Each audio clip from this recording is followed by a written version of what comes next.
join us. Not Gene Kelly, singing in the rain. Great to have you with us. Mike Kelly, of course, a friend of the network. We see him all the time.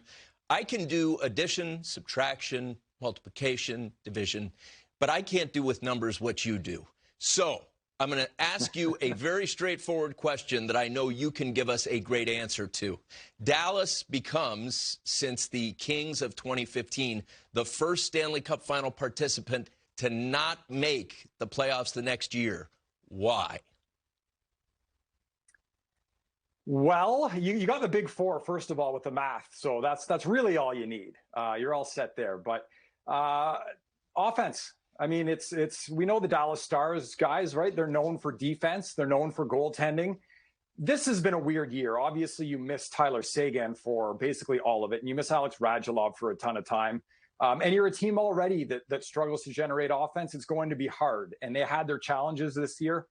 Jason Robertson was a great surprise. You know, Rupe Hintz, when he was in the lineup, you look at the points per game, he's been really good. But ultimately, this team still struggles to score goals, and you add on those additional challenges on top of it, and you're going to be fighting. And they were fighting, and I give them credit for being in the mix as much as they were. But that was the big thing when you look at the team this season.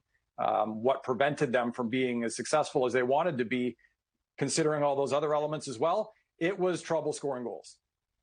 Yeah, also in the COVID, too. I mean, COVID going through that group pretty early.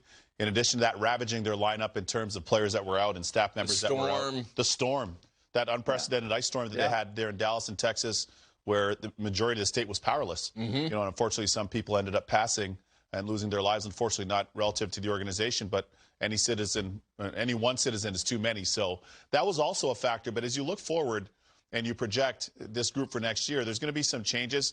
Somebody that really is under the radar for me in that group, who's been very steady for them, very consistent for them, is Jamie Alexiak. And where do you project things with him next year? He's going to hit the open market as an unrestricted free agent. Do you think he stays there, or do you think he goes somewhere else?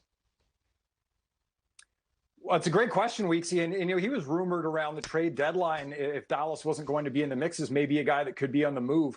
I think the Dallas Stars absolutely need this guy. And he would be somebody, because we know, you know, the big physical presence that he is, but he's a good skater as well. He's good defensively, but he's a guy that jumps into the rush a lot.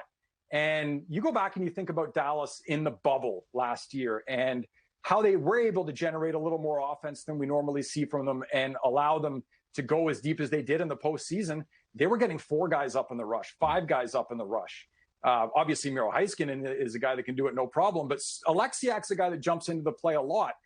So he adds a dimension for the Dallas Stars on the back end in that sense that, again, for a team that struggles to score, they need. So he could be a big contributor for this team, obviously, if he stays beyond this season. I think they need a player like him. You already have him.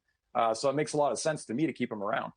I'm struggling with that maple leaf behind you because it reminds me of the Olympics, and I'll deal. I'll cope. I understand how good Canada is.